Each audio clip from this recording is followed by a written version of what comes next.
Jim, pejabat, dosen, pembina, dan senior penyesuaian.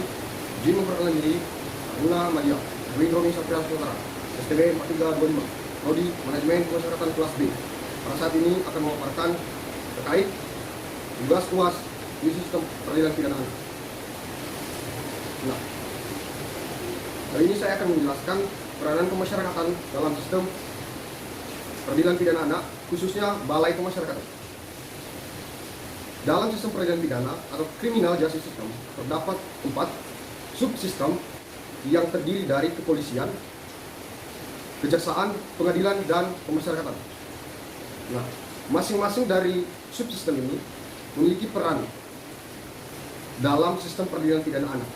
Kali ini kita akan membahas khususnya peran dari pemasyarakatan, terkhusus Balai Pemasyarakatan.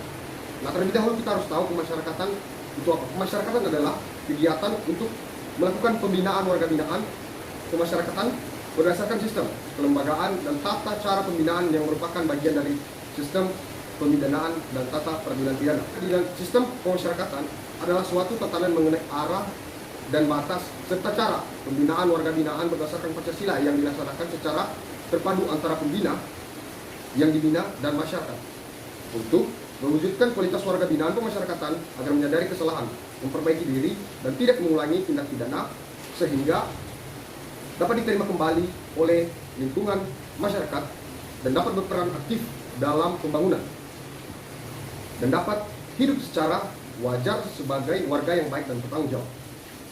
Nah, dalam sistem peradilan anak, pemasyarakatan sangat berperan penting, baik dari proses praadjudikasi, kemudian adjudikasi, dan post atau pasca adjudikasi. Lembaga atau unit pemasyarakatan yang berperan antara lain seperti Balai Pemasyarakatan, LPKA, Rutan, LPAS, dan kadang Perubasan dan Lapas. Nah, di Indonesia, sistem peradilan pidana anak menggunakan paradigma restoratif, yaitu menggunakan keadilan restoratif. Kewajiban menggunakan keadilan restoratif tercantum dalam pasal 5 UU nomor 11 tahun 2012 tentang sistem peradilan pidana anak. Salah satu upaya untuk mencapai keadilan restoratif adalah melalui upaya diversi, yang merupakan pengalihan penyelesaian perkara anak dari proses peradilan pidana ke proses di luar peradilan pidana. Upaya diversi diwajibkan mulai dari tingkat penyelidikan, penuntutan, pemeriksaan perkara anak di pengadilan. Namun terlebih dahulu kita harus tahu apa itu restoratif justice. Restoratif justice adalah penyelesaian tindak pidana dengan melibatkan pelaku, korban, keluarga pelaku atau korban, dan pihak lain yang terkait untuk bersama-sama mencari penyelesaian yang adil demi menekankan pemulihan kembali ke keadaan semula, dan bukan pembalasan, mengembalikan keseimbangan dalam masyarakat, melibatkan anggota masyarakat dalam upaya pengalihan. Diversi adalah salah satu bentuk restoratif justice dalam penanganan perkara pidana. Nah, diversi menurut UU 11 tahun 2012 pasal 1 butir 7, diversi adalah pengadilan penyelesaian perkara anak dalam proses peradilan pidana ke proses di luar peradilan pidana. Nah, dasar hukum dilakukannya diversi ini yaitu UU nomor 11 tahun 2012 tentang sistem peradilan anak. Yang kedua, peraturan pemerintah nomor 6 tahun 2015 tentang pedoman pelaksanaan diversi dan penanggulangan anak yang belum berumur 12 tahun. Yang ketiga, peraturan Mahkamah Agung nomor 4 tahun 2014 tentang pedoman pelaksanaan diversi dalam sistem peradilan anak. Adapun tujuan dari diversi, yang pertama mencapai perdamaian antara korban dan anak. 2, menyelesaikan perkara anak di luar proses peradilan. Ketiga, menghindari anak dari perampasan kemerdekaan. Keempat, mendorong masyarakat untuk berpartisipasi. Dan kelima, menanamkan rasa tanggung jawab kepada anak. Nah, makna lain yang tersirat yaitu mencegah stigma terhadap anak pelaku kejahatan. Dalam UU nomor 12 tahun 1995 tentang pemasyarakatan, Balai Pemasyarakatan yang selanjutnya disebut Bapas adalah pratama untuk pelaksanaan bimbingan klien pemasyarakatan. Nah, dalam sistem peradilan pidana anak ini, Bapas memiliki peran penting dalam mewujudkan diversi serta mewujudkan sistem peradilan pidana anak yang berintegritas. Nah, Bapas memiliki peran berdasarkan peraturan pemerintah nomor 1 tahun 1999 tentang pembinaan dan pembimbingan warga binaan kemasyarakatan. Menurut pasal 1 angka 6, petugas kemasyarakatan yang melaksanakan tugas pembimbingan klien disebut sebagai pembimbing kemasyarakatan. Nah, peran Bapas terhadap anak yang berkonflik dengan hukum dalam rangka kepentingan terbaik bagi anak melalui penguatan kelembagaan. Tujuannya adalah untuk mengidentifikasi perlindungan hak anak yang berkonflik dengan hukum dalam tugas dan fungsinya dilakukan oleh Bapas. Nah, Undang-Undang Nomor 11 Tahun 2012 tentang Sistem Peradilan Pidana Anak membuat pembimbingan dan pendampingan kemasyarakatan mempunyai dasar hukum yang kuat dalam tugasnya membuat litmas.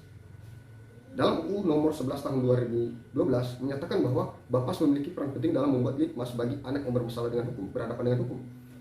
Nah, kemudian hadir dalam sidang sebagai anggota sidang anak dan membimbing klien, dalam tanda kutip, anak yang berkonflik dengan hukum. Selain itu, Bapas mempunyai peran dan fungsi dalam melaksanakan penelitian kemasyarakatan yang digunakan sebagai bahan pertimbangan oleh penyidik dalam proses diversi di tingkat kepolisian maupun ketika proses diversi di tingkat pengadilan. Selain itu, laporan penelitian kemasyarakatan digunakan pula sebagai salah satu bahan pertimbangan hakim dalam memutuskan perkara anak berkonflik dengan hukum. Sebagaimana tercantum dalam pasal 60 ayat 3 Undang-Undang 11 tahun 2012 tentang Sistem Peradilan Pidana Anak. Hakim anak dapat mengambil serta membuat keputusan tertentu dipengaruhi oleh hasil laporan penelitian Bapas. Membuat laporan kemasyarakatan merupakan salah satu kewajiban dari pembimbing kemasyarakatan. Hal-hal tersebut tercantum dalam pasal 13 huruf B keputusan bersama Ketua Mahkamah Agung, Jaksa Agung, Kepala Kepolisian, Menteri Hukum dan HAM, Menteri Sosial, dan Menteri Pendayaan Perempuan dan Perlindungan Anak bahwa Bapas wajib membuat laporan penelitian kemasyarakatan. Sedangkan pembimbing kemasyarakatan adalah Bapas berdasarkan pasal 6 ayat 1 Undang-Undang Nomor 11 Tahun 2012 mempunyai tugas melakukan penelitian kemasyarakatan, pendampingan, pembimbingan, dan pengawasan terhadap anak, serta membuat laporan penelitian kemasyarakatan digunakan untuk kepentingan penyelidikan, penuntutan, dan persidangan. Nah, hasil dari penelitian ini sangat menentukan hasil akhir dari diversi ini. Apakah diversi bisa dilaksanakan atau bisa diwujudkan atau tidak? Itu sangat tergantung hasil dari litmas Bapas. Nah, artinya Bapas ini memiliki peran penting dalam mewujudkan diversi bagi anak yang bermasalah dengan hukum atau berhadapan dengan hukum. Laporan pembimbingan kemasyarakatan untuk kepentingan persidangan mencakup hal-hal sebagai berikut. Yang pertama, data pribadi anak, keluarga, pendidikan, dan kehidupan sosial. Yang kedua, latar belakang dilakukannya tindak pidana. Yang ketiga, keadaan korban dalam hal ada korban dalam tindak pidana terhadap tubuh atau nyawa. Yang keempat, hal lain yang dianggap perlu. Yang kelima, berita acara diversi. Dan keenam, kesimpulan dan rekomendasi dari pembimbing kemasyarakatan. Nah, untuk mewujudkan diversi ini, ada beberapa faktor penghambat. Saya simpulkan menjadi 5 bagian. Yang pertama, faktor hukuman itu sendiri. Upaya dukungan yang dilakukan oleh negara atau pemerintah untuk menerbitkan kebijakan atau aturan perundangan dalam rangka penanganan anak yang berhadapan dengan hukum tertentu seperti Undang-Undang Nomor 12 1995 tentang pemasyarakatan mengupayakan percepatan pembebasan bagi anak yang telah masuk ke dalam lembaga pemasyarakatan. Kemudian UU Nomor 39 tahun 1999 tentang hak asasi manusia yang intinya pada pasal 52 sampai 66 adalah menyatakan bahwa setiap anak berhak tidak dijadikan sarana penganiayaan, penyiksaan, dan penjatuhan hukuman yang tidak manusiawi. Nah, Undang-Undang Nomor 35 tahun 2014 tentang perlindungan anak yang intinya mengatakan bahwa perlindungan khusus bagi anak yang berhadapan dengan hukum dilaksanakan melalui perlakuan secara manusiawi semua hak anak, penyediaan petugas pendamping khusus sejak dini, penyediaan sarana dan prasarana khusus, penjatuhan saksi yang tepat untuk kepentingan yang baik terhadap anak. Nah, Undang-Undang Nomor 11 Tahun 2012 tentang Peradilan Pidana Anak, salah satu pada pasalnya pasal 5 ayat 1 menyebut bahwa dalam sistem perlindungan anak wajib mengutamakan pendekatan keadilan dan restoratif. Nah, keputusan bersama 6 instansi yakni Mahkamah Agung, Kepolisian, Kejaksaan Agung, Kementerian Hukum dan HAM, Kementerian Sosial, dan Kementerian Negara Pemberdayaan Perempuan dan Perlindungan Anak Indonesia tentang penanganan anak yang berhadapan dengan hukum. Keputusan bersama ini bermaksud untuk mewujudkan keterpaduan upaya penyelesaian perkara penanganan anak yang berhadapan dengan hukum secara terkoordinasi oleh aparat penegak hukum dan semua pihak terkait. Nah, Peraturan Kepolisian Republik Indonesia Nomor 12 Tahun 2019 tentang pengawasan pengendalian penanganan perkara pidana di lingkungan Kepolisian Negara Republik Indonesia, Peraturan Kepala Kepolisian Republik Indonesia ini menegaskan peran Bapas seperti yang disebut pada pasal 105. Dinyatakan bahwa dalam hal ini melaksanakan tindakan pemeriksaan terhadap anak, petugas wajib mempertimbangkan hak untuk mendapat petugas pendampingan khusus, yaitu hak untuk dinampingi oleh Bapas dan orang tua. Nah, faktor kedua yaitu faktor penegak hukum. Hambatan yang ditemui dalam rangka penanganan anak yang berhadapan dengan hukum yaitu faktor hukum itu sendiri. Pertama, terjadinya singgungan antara komponen penegak hukum atau disebut dengan ego sentral. Yang kedua, keterlambatan proses disebabkan birokrasi. Yang ketiga, kurangnya komitmen untuk berkoordinasi antar lintas sektoral kelembagaan. Yang ketiga, kelemahannya tindak lanjut terhadap kesepakatan dan komitmen yang dibuat dalam surat keputusan bersama. Yang selanjutnya, kepolisian dan Kementerian Hukum dan HAM, khususnya pemasyarakatan, sebagai bagian dari proses penanganan pidana terpadu, tidak mampu berbuat banyak untuk mengupayakan diversi, sehingga mengakibatkan overkapasitas penghuni di lembaga pemasyarakatan atau rumah tahanan atau LPK. Keterlambatan pendampingan ADH oleh pihak Bapas menjadi salah satu faktor penghambat.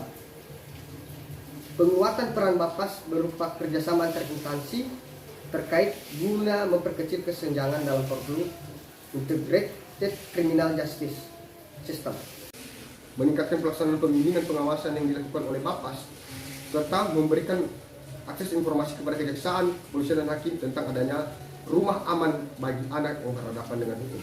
Faktor yang ketiga selanjutnya adalah faktor sarana dan fasilitas hambatan yang ditemui dalam penanganan anak berhadapan hukum, yaitu belum adanya SDM maupun sarana yang diamanahkan dalam Undang-Undang Sistem Perlindungan Anak, kemudian terbatasnya anggaran yang dialokasikan guna pelaksanaan tugas pembimbingan dan pendampingan anak yang berkonflik dengan hukum, kemudian adanya usulan terbentuknya Bapas di tiap-tiap kabupaten guna mengatasi keterbatasan wilayah tugas. Nah, hal ini kami hadapi juga di Nias, bahwa Bapas tidak ada di Nias, padahal jarak kita ke Bapas yang terdekat adalah 8 jam sampai 10 jam perjalanan. Itu pun menyeberangi pulau. Artinya kita memiliki kendala dalam pendampingan terhadap anak yang bermasalah dengan hukum. Selanjutnya, adanya usulan dialokasi dana khusus guna mendukung pelaksanaan tugas pembimbingan pengawasan terhadap pendampingan ABH dan Bapas. Nah, faktor penghambat yang ditemui oleh pemerintah dan negara dalam penanganan ABH adalah faktor masyarakat itu sendiri, seperti sudut pandang masyarakat terhadap kejahatan dan pelanggaran hukum yang dilakukan oleh anak, meskipun masih dikategorikan belum dewasa tetap dianggap sebagai pelaku kejahatan. Selanjutnya, pemahaman masyarakat tentang arti pentingnya perlindungan hak anak, khususnya anak yang berhadapan dengan hukum, sehingga HAM dari anak tersebut tidak terlanggar. Nah, masih minimnya pengetahuan masyarakat terhadap hal demikian. Kemudian faktor yang lain adalah faktor kebudayaan hambatan yang ditemui oleh pemerintah atau negara dalam penanganan ADH. Adalah faktor aparat penegak hukum atau Bapas menemui kesulitan mengenai penanganan ADH disebabkan oleh nilai kebiasaan yang ada di masyarakat berbeda meskipun berada dalam satu wilayah dan daerah yang sama. Pemahaman masyarakat negatif terhadap anak yang melakukan pelanggaran hukum sehingga aparat penegak hukum mengalami kendala dalam perlindungan hak anak. adanya aturan hukum yang tidak tertulis yang berada di masyarakat, sehingga penanganan bagi anak yang melakukan pelanggaran hukum tidak diproses oleh aparat penegak hukum, namun cukup dilakukan oleh aparat desa atau kepala dusun setempat. Nah, ini sering terjadi di daerah saya pun sering terjadi. Nah, terkait dengan masalah ini, masyarakat lebih memilih menyerahkan kepada pemerintah yang setempat yang ada ketimbang ke para penegak hukum. Ada dua faktor yang menurut saya hal ini bisa terjadi, karena masyarakat tidak percaya dengan aparat penegak hukum yang menurut mereka itu akan memanfaatkan mereka, dan yang kedua adalah rendahnya pemahaman terkait pemenuhan hak anak dalam penyelesaian perkara pidana. Nah, hal ini dari hal yang saya paparkan tadi, ada 3 hal yang saya simpulkan untuk memaksimalkan peran Bapas dalam mewujudkan sistem peradilan pidana anak yang berintegritas. Yang pertama, Bapas perlu memaksimalkan perlindungan hak anak untuk pembimbingan dan pendampingan yang masih dan sering ditemukan keterlambatan pembuatan litmas dan pendampingan. Padahal kita tahu bersama bahwa hasil litmas dan pendampingan Bapas sangat penting dalam mewujudkan keadilan restoratif. Kedua, dikarenakan adanya keterlambatan surat dari kepolisian untuk membuat litmas dan pendampingan oleh Bapas. Nah, keterlambatan ini bukan hanya juga dari Bapas itu sendiri, namun Bapas memiliki peran penting untuk berkoordinasi membangun integritas yang baik dengan kepolisian untuk mewujudkan sistem peradilan pidana anak yang berintegritas dan hak anak dilindungi dan dipenuhi dengan baik. Yang ketiga, meningkatkan sinergitas antara aparat penegak hukum. Selain itu, menekankan perincian dari keputusan sinergitas 6 lembaga yang saya sebutkan tadi, Polisi, Kejaksaan, Pengadilan, Kementerian Hukum dan HAM, Kementerian Sosial, dan Kementerian Pendayagunaan Perempuan dan Anak. Nah, itulah hal-hal yang perlu dilakukan oleh Bapas dalam mewujudkan sistem peradilan pidana anak. Demikian yang bisa saya sampaikan. Atas perhatiannya, terima kasih. Semoga apa yang saya sampaikan ini dapat menambah wawasan rekan-rekan dan semua penonton dimanapun berada. Semoga bermanfaat. Terima kasih.